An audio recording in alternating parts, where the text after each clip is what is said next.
What's up, YouTube? Today we're gonna be hacking the cap machine on HackTheBox. This one is relatively simple if you know what you need to do to hack it. So first of all, one thing I noticed is when I ran the Nmap scan, it wasn't really working. So I just skipped that. Most of these are web servers, so I just let's try entering the IP on the browser, and there you have it. There's a website right here. You're gonna notice there isn't a whole lot. There aren't any like forms or anything that I could SQL inject, or not much that I can enter here. So that's not really an option. However, if you go into the PCAP analysis, that button isn't working. I ran GoBuster and I found a capture directory, which basically shows you all the packet captures, and you could click the download button and it'll return a PCAP file, 54.pcap. You can save it, you can look to see what's in it. It's basically going to show you like your Nmap scan attempts. I've seen my GoBuster attempts in it. You're just going to see all the connections that are being made to the machine. So what you want to do is you actually want to find the 0.pcap file, and you can do that, for instance, by curling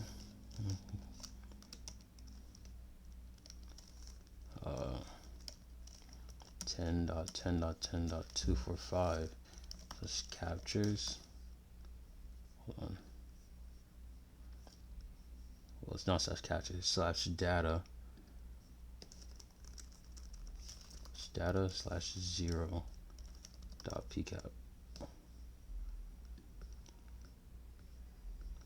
It was a redirect, but you don't really need to use curl. Hold on. So that's the link. So let me just try entering 0. And that would return the 0.pcap file. So I already downloaded it. So I'm actually going to open Wireshark because it's hard to read a pcap file. You're going to want to use Wireshark to open it. Remind me later. And here you get an easy to read view, and you'll notice that the first two octets of the IP are 192.168, which usually means it's like a local unnatted address. It's like a private IP. So this is within the network.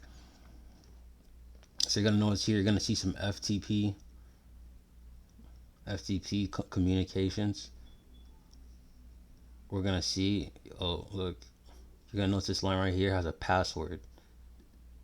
This packet right here has a password in it, and this packet right here has a user in it, so you can match the user pass.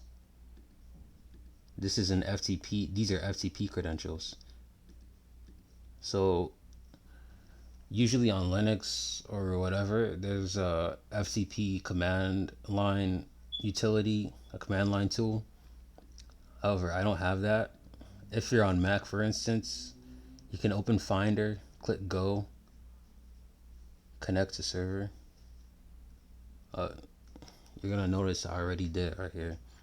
You're gonna use the FTP protocol instead of HTTP, and I'm gonna enter the IP. The reason why it says cap.htb is because I added a domain to my host file, which makes it easier to enumerate subdomains, because subdomains are important in enumeration, because if you can find a hidden subdomain that gives you access to something on the website, then that's usually better than nothing. So we're gonna connect. Gonna use the user Nathan. I mean, you should normally copy and paste this into a text file or something. But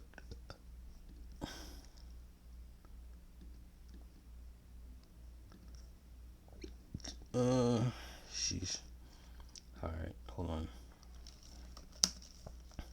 Cred. I have a file called creds. All right, it is easier to copy and paste.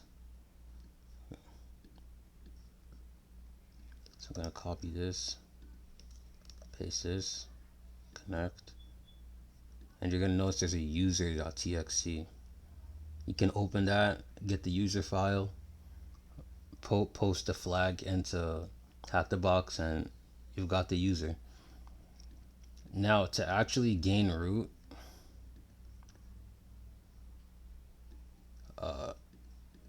you're gonna use SSH. So you're gonna SSH Nathan at 10.10.10.245, and you're gonna use this same FTP password.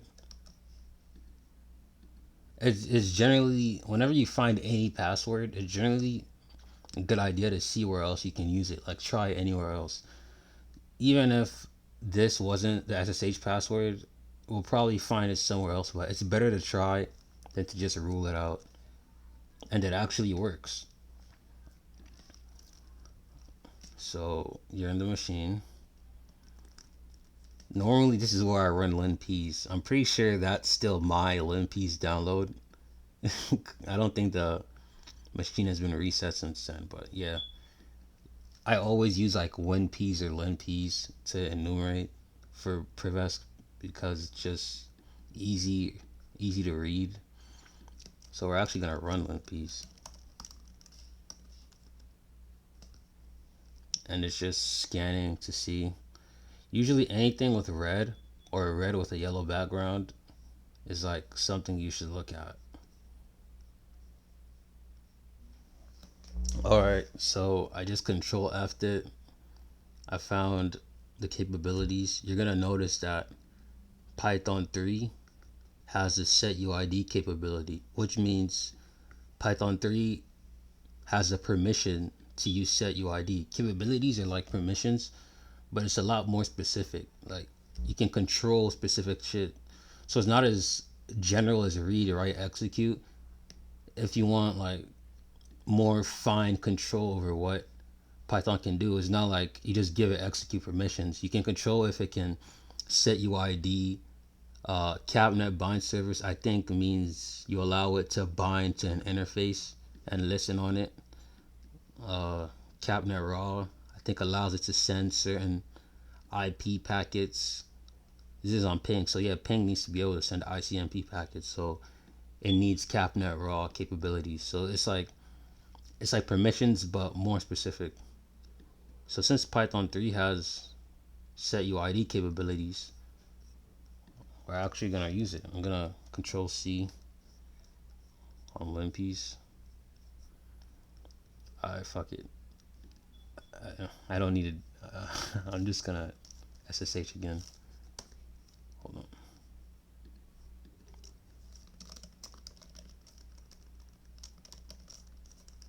Fuck. Alright.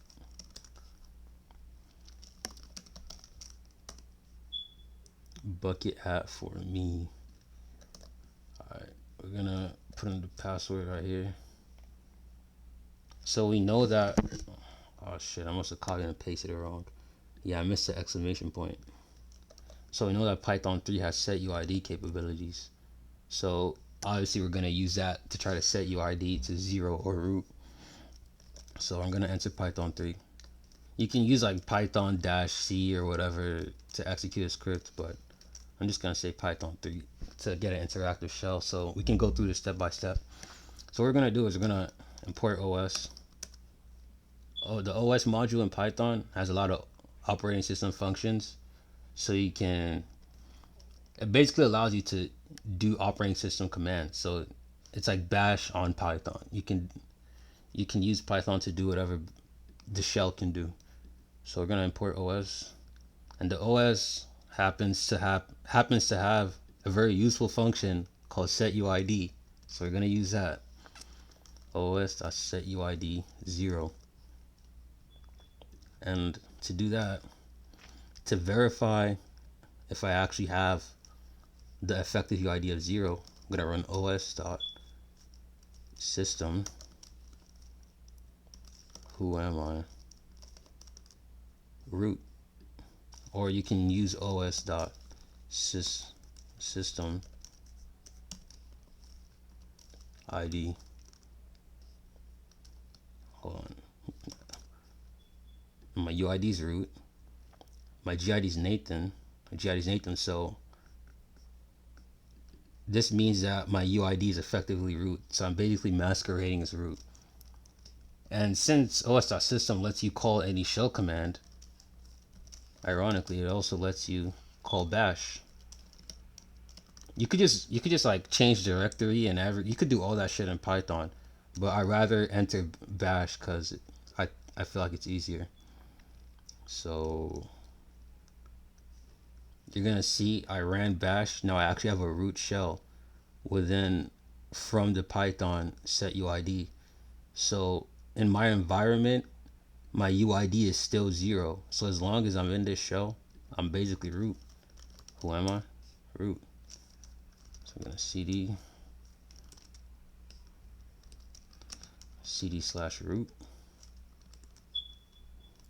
And there you have it, the root.txt file. You can cat it out, submit the flag to HackTheBox, and there you have it. Honestly, I didn't know jack shit about capabilities, so for me, root was a little confusing. I did have to go into the discussions, and like, it's a whole lot of fucking puns, unfunny puns and shit, but they actually are helpful. It's super frustrating trying to decipher what they're trying to tell you. Like, they'll make all kinds of jokes like you can root it if you have the capabilities. Like, I don't know what the fucking capability is. So I actually had to do some Googling and research.